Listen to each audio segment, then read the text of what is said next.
Saudi আরব আসার পরে এক বোন এক বাঙালি ভাইয়ের সাথে প্রেম করে এখন 7 মাসের প্রেগনেন্ট।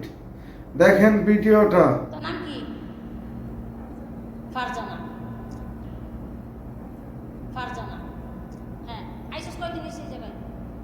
কেমনে কেমনে পলাইছস, কেমনে কেমনে কি করছস সব বলবি। হ্যাঁ, প্রথমে কি করছস?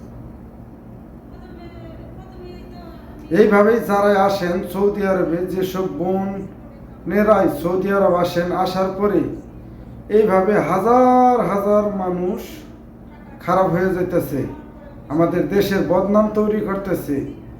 আবার নতুন কইরা গৃহকর্মী আনার জন্য বাংলাদেশ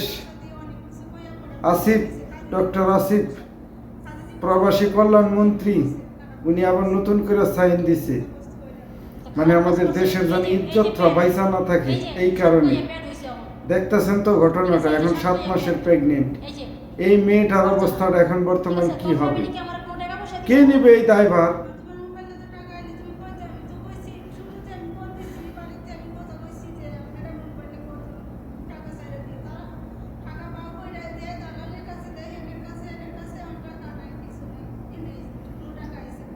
যারা আপনারা আসেন, অবশ্যই আমি বলি যে অবশ্যই আপনারা এগুলার থেকে দূরে থাকবেন, মানুষের লোভ লালসার থেকে দূরে থাকবেন। যদি এই প্রবাসী কোনো মেয়ে আসেন, যদি আপনার ইজ্জত নিয়ে যাইতে চান, ভালোভাবে থাকতে চান, তাহলে এই লোভ লালসার থেকে আপনার সর্বপ্রথম বাইর হইতে হবে।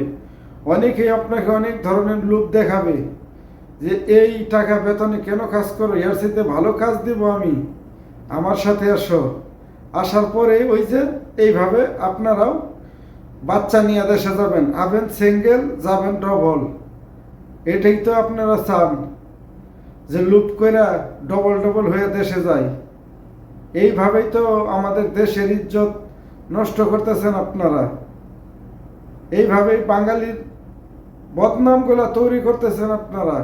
আপনারা নিজেরা একটা বার চিন্তা করে দেখেন, আপনি সিঙ্গেল আসছেন, আপনি এখন ডবল, আপনার অবস্থাটা এখন কোন জায়গায় যেয়ে পৌঁছাইতেছে। আপনি এখন 7 মাসের প্রেগনেন্সি, আপনার কি এটা কি মাথায় ধরলো না যে আমি এই জায়গায় কাজে আইছি, কাজে থাকার পরে আমি কেন প্রেম প্রীতিতে জড়াবো? এই জড়ানোর কারণে আপনার জীবনটা নষ্ট হয়ে গেল, আপনার ফ্যামিলির কাছে আপনি মুখ দেখাবেন কেমনে? আর এই জারক সন্তান তৈরি করছেন।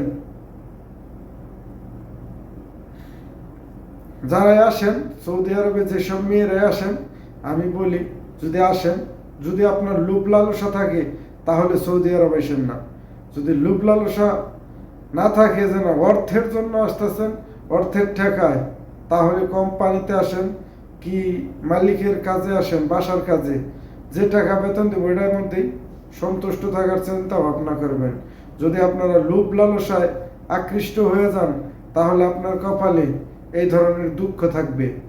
এই ধরনের দুঃখের থেকে আসেন, সবাই বের হয়ে যায়, যেন এই ধরনের যারা কাজ করে ওনাদেরকে পুলিশের হাতে ধরিয়ে দেই। তাহলে দেশের সম্মান বাঁচবে এবং কি দেশের মানুষের ভালোভাবে চলতে পারবে।